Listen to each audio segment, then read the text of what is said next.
अग्नि को यह नहीं कहते हैं।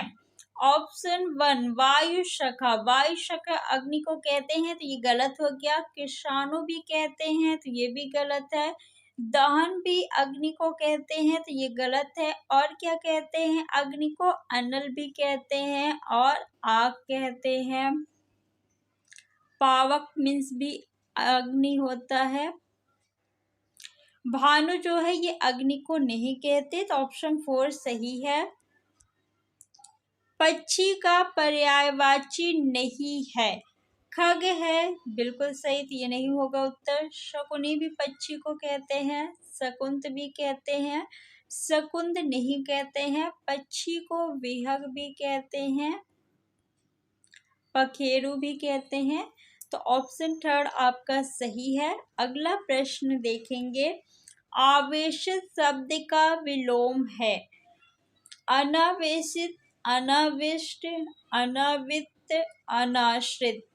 अनाश्रित का विलोम शब्द क्या होगा? आश्रित। अनाश्रित का विलोम शब्द आश्रित। अनावित का विलोम शब्द आवित होगा। अनाविष्ट का विलोम शब्द क्या होगा? अतिविष्ट। क्या होगा? अतिविष्ट। अनावेशित का विलोम शब्द आवेशित होगा। तो ऑप्शन 1 सही है। पंकज, जलज आदि किस प्रकार के शब्द है? रूढ़ शब्द के सार्थक खंड नहीं किए जा सकते। जैसे जल, जल को क्या आप 2 भागों में बांट सकते हैं जिसका अर्थ निकले जा और ला? नहीं। पानी को क्या आप 2 भागों में बांट सकते हैं जिसका अर्थ निकले पानी? नहीं। तो ये क्या है? रूढ़ शब्द। जिसका सार्थक खंड ना किया जा सके उसे रूढ़ शब्द कहते हैं। यौगिक शब्द किसे कहते हैं? जिसका सार्थक खंड किया जा सके। जैसे विद्यालय, विद्यालय को क्या आप 2 भागों में बांट सकते हैं? हाँ। विद्या धन आलय, विद्या धन आलय। विद्या मीन्स क्या होता है? ज्ञान। आलय मीन्स क्या होता है? निवास या घर। तो यहाँ पे दोनों के अर्थ निकल रहे हैं, यानी सार्थक खंड विद्यालय का किया जा सकता है। तो विद्यालय क्या है? यौगिक शब्द है। योग रूढ़ शब्द किसे कहते हैं? जिसका सार्थक खंड किया जा सके और उसका एक विशेष अर्थ निकले। जैसे दशानन, दशानन, 10 और आनन। 10 आपका संख्या है और आनन मीन्स होता है सिर।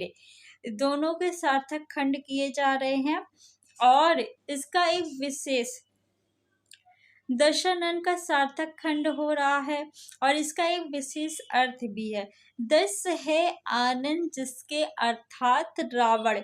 यहाँ पे विशेष अर्थ रावण निकल रहा है। तो ये योग रूढ़ शब्द है। पंकज और जलज, पंकज यानी कीचड़ में खिलने वाला अर्थात कमल।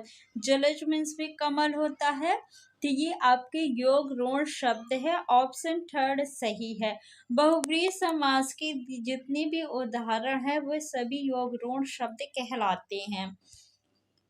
निम्न में कौन सा विदेशज शब्द है? विदेशज शब्द किसे कहते हैं? वे शब्द जो दूसरी भाषाओं से आकर हिंदी में प्रयोग किए जाते हैं उन्हें विदेशज शब्द कहते हैं। जैसे गमला, गमला जो है ये पुर्तगाली भाषा का शब्द है, तो गमला आपका क्या है? विदेशज शब्द है। रिक्शा, रिक्शा किस भाषा का शब्द है? जापानी भाषा का शब्द है। तो ये क्या है? विदेशज शब्द है। जूता, तेंदुआ और नौ ये आपका देशज शब्द है। तो ऑप्शन 1 सही है। निम्नलिखित शब्दों में वर्तनी की दृष्टि से कौन सा शब्द अशुद्ध है? पुष्पांजलि, ये बिल्कुल सही है, तो उत्तर नहीं होगा। निरपराध, ये देखिए गलत है, निरपराध शुद्ध होता है। तो ये आपका अशुद्ध है, यही सही हो जाएगा। भास्कर बिल्कुल सही है। उज्ज्वल भी सही लिखा हुआ है। समुज्ज्वल की वर्तनी क्या होगा? समुज्ज्वल। श्रृंगार की शुद्ध वर्तनी एग्जाम में काफी ज्यादा पूछा जाता है।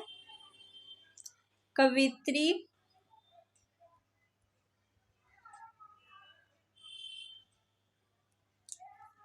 अगला प्रश्न देखेंगे, कंठ तालव्य कौन सा है?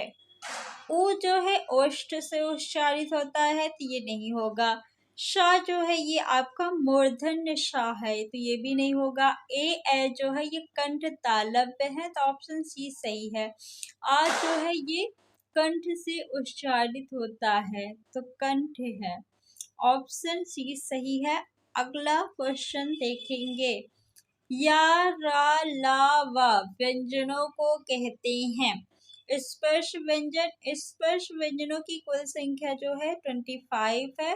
का से लेकर के माँ तक के जितने भी व्यंजन है उन्हें स्पर्श व्यंजन कहते हैं तो ये गलत हो गया। अंतस्थ व्यंजन, अंतस्थ व्यंजनों की कुल संख्या कितनी है? 4। या रा ला वाह, इन्हें क्या कहते हैं? अंतस्थ व्यंजन कहते हैं। ऊष्म व्यंजनों की कुल संख्या 4 है। कौन कौन से व्यंजन ऊष्म व्यंजन है? तो शा, शा कितने प्रकार के होते हैं? 3 प्रकार के, तो तीनों शा और हा जो है आपका ये ऊष्म व्यंजन कहलाता है। या और वा को जो है अर्ध स्वर कहते हैं। अर्ध स्वर किसे कहते हैं? या और वा को कहते हैं। तो या रा ला वा व्यंजनों को क्या कहते हैं? अंतस्थ व्यंजन कहते हैं, ऑप्शन बी सही है। हिंदी शब्दकोश में का के बाद कौन सा व्यंजन दिखाई देता है? का के बाद देखिए आपके हिंदी वर्णमाला में 4 संयुक्त व्यंजन है। कौन कौन से? छ, त्र, ज्ञ और श्रा। ये 4 व्यंजन जो है ये संयुक्त व्यंजन है। छ जो है आपका ये का और सा के योग से बनता है तो का के बाद कौन सा व्यंजन आएगा? छ। त्रा जो है ये आपका ता और रा के योग से बनता है तो ता के बाद हिंदी शब्दकोश में त्रा आएगा।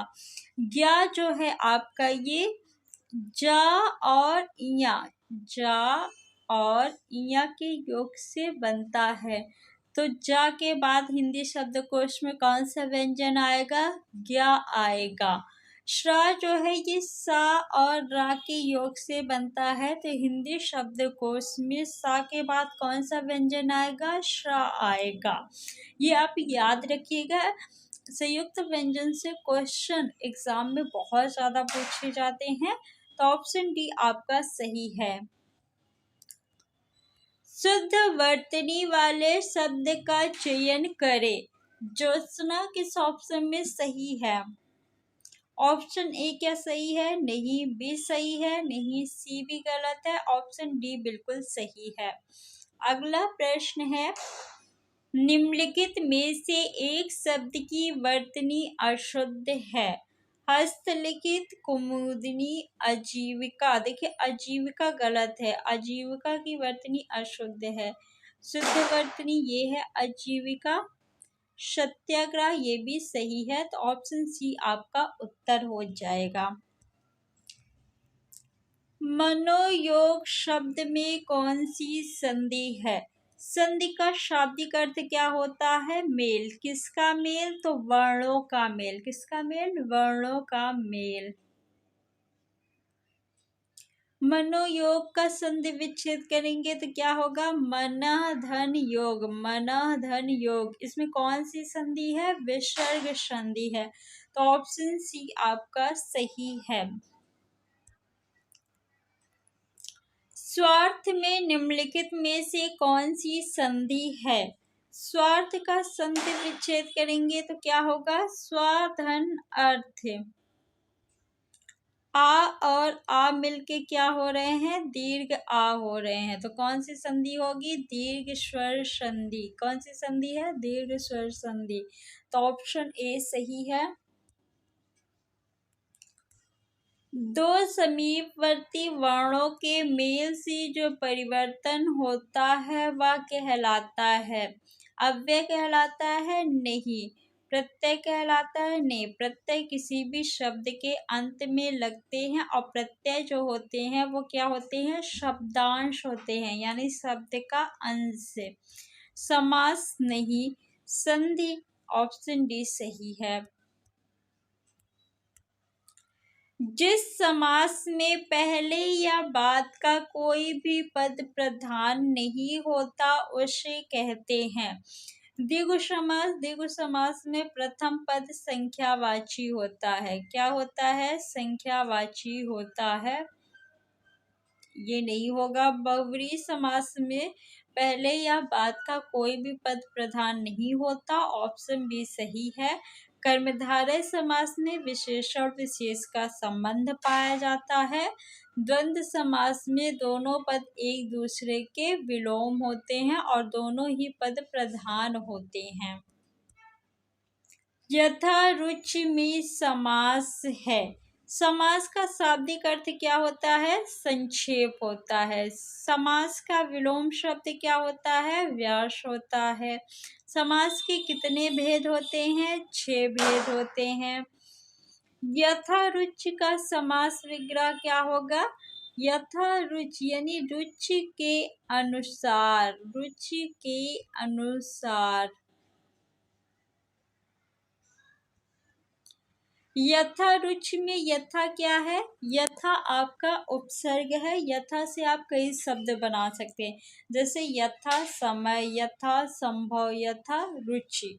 तो यहाँ पे यथा उपसर्ग है और यथा आपका प्रथम पद है। तो प्रथम पद उपसर्ग किस समास में होता है? अव्ययी भाव समास में। ऑप्शन डी आपका सही है।